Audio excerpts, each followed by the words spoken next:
Most people think anterior pelvic tilt is caused by a tight low back, tight hip flexors, weak abs, and weak glutes, but that's just scratching the surface. Very few people ask the question, well, why are these muscles tight in the first place? And the answer lies in the fact that the pelvis and the center of gravity of the lower body is being pushed forward in space. So if the pelvis is leaning forward and tilted down, then as a secondary consequence, those hip flexors and the low back is going to be in a tightened and shortened state. This is a huge concept. Skeletal position and the position of our joints dictate muscular function and length. This is something that a lot of people aren't paying attention to. They just get so overly fixated on muscles. So let's dive more into this. The reason why so many people stretch their hip flexors and try and activate their glutes with very little success addressing anterior pelvic tilt in their posture is because they're not addressing the true root cause, which is that aforementioned forward center of gravity. But we have to ask the question too, why is the center of gravity moving forward in the first place? I want you to pay close attention to what happens between the relationship of the femur or the thigh bone right here and the pelvis as it tilts forward. What happened? Well, the femur moved back within the hip socket into what we call internal rotation.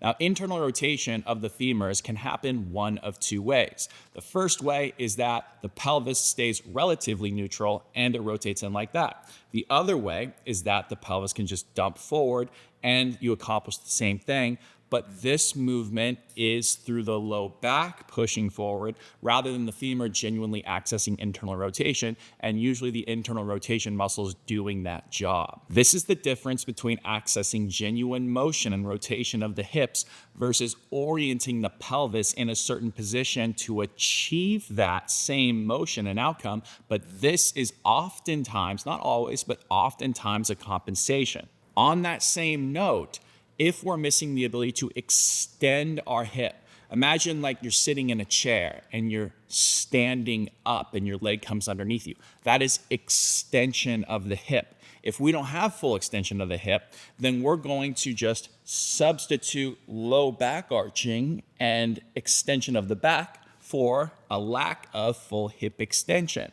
So these are two common compensations, and we need to access both internal rotation of the hips and hip extension with every single step that we take and all throughout the day as we, for example, stand up. So if we're missing these joint actions, then we're going to create compensatory movement at the pelvis to help accommodate for a lack of the genuine motion. So in summary, the center of gravity of the lower body at the pelvis in particular can push forward to accommodate for a lack of internal rotation of the hips, but also extension of the hips via compensating low back extension as a substitution.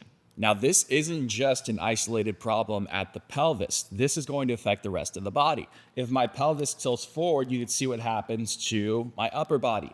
My lower ribs are going to flare up. My head is probably going to be pushed back a little bit. Or what can happen is my pelvis is so far forward into exaggerated anterior pelvic tilt that my thoracic spine has to come back like this in order to help me not literally fall forward onto my face. And then that can result in forward head posture. So there's a couple of different variations of this, but what's important to understand is that this is going to affect this every single time. There's no way it's not going to. Now we may be asking, well, what's the fix?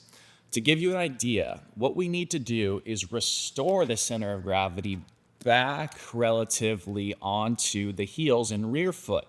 That's going to be the key. We want to educate how our body can better stack our head over our rib cage, over our pelvis, over our foot. Because if you look at this picture, all different postures are a representation of how we're organizing our spine curves to keep an even center of gravity down the midline of the body. So we just need to organize our spine curves and our center of gravity in a better way and teach our body like, hey, this might be a better way to hold ourselves because now we're more neutral and the body can unlock range of motion that way more easily. Now, the exercise I'm about to show you is one example example of a potential effective solution that incorporates all the important elements of the body, but it is by no means a comprehensive fix. If you want something that is going to give you a progressed program over multiple weeks with different exercises that can be individualized to your own type of anterior pelvic tilt, check out my No BS guide to anterior pelvic tilt. I'll link it down below in the description. To do this, get 1 foot length away from the wall and get your feet hip width apart. You want to get something in between your upper thighs that will allow your knees to stay in line with your feet and your hips. Now, I also have a chair here, and this will be important later on, but just keep it kind of right out in front of your feet for now. At your feet, you want to evenly feel on both sides, your heel, your first metatarsal head, and your fifth metatarsal head.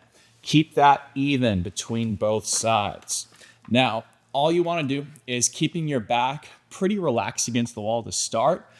You want to just slightly bend your knees until you feel your PSIS contacts on the back side of your pelvis up against the wall gently. And that kind of feels like those knuckle-like sensations on the backside of your pelvis at kind of like the upper middle section of it. You can see that highlighted on the screen here. Only bend your knees until you hit that. Some people it's going to be a little bit more, other people it's going to be a little bit less. For me, it's right about here. Now I have my weight evenly distributed through both feet at those foot contacts. I'm going to keep about 60% of my weight though on my heel because that's what we're trying to restore our center of gravity, but don't lose the front of your foot. Now grab that chair, keep your eyes straight ahead the entire time. All you're going to do is maintaining those PSIS contacts on the wall, just gently reach the chair away from you like this. Super chill. You're going to feel your shoulder blades very gently separate from your spine. And now we have to just breathe into this position, showing our body it's a safe position we can live in, and it's a safe position that we can stack everything on. So we're just going to fully exhale through our mouth, sighing the air out for about 5 to 10 seconds. That's going to bring our lower rib cage down because remember, people that have anterior pelvic tilt have flared lower rib cages. So this is going to further aid in our ability to bring our rib cage down. At the end of that 5 to 10 second exhale, you're going to feel your side abs, not your six-pack abs, but your side abs on both sides. Maintain that very gently as you inhale through your nose, maintaining that slight reach. You're going to feel the space in between your shoulder blades and spine really open up nicely. So again, 5 to 10 seconds, sighing exhale, open mouth, pause, close your mouth, maintain a little bit of slight ab tension, inhale silently but fully through your nose, not losing too much of that ab tension. Another quick exercise you can do to get your weight back onto your heels is to associate your heels with your hamstrings, tilting your pelvis back. So all you need is a foam roller and another smaller one, or just a ball in between your thighs that allows your knees to stay in line with your toes and your hips, just like the other exercise. Pull your toes back just a little bit, feel your heel pad firmly on that roller, and then keep your low back flat, but push into that roller a little bit with your heels and feel your tailbone tuck off of the ground. This is a posterior pelvic tilt. You're gonna feel your hamstrings engage on both sides. Now, keep your chin passively pointed towards the ceiling and do the same exact breathing that you did on the last exercise. Full exhale, sighing. Keep your stomach relaxed. Only feel your obliques engage because of the exhale, not because you're crunching, because of the exhale. Pause. Inhale through your nose, not losing much of that slight ab tension, maybe just like a 3, 4, max 5 out of 10 ab tension. And then do this for 2 sets of about 10 breaths. Stand up and then look at your posture.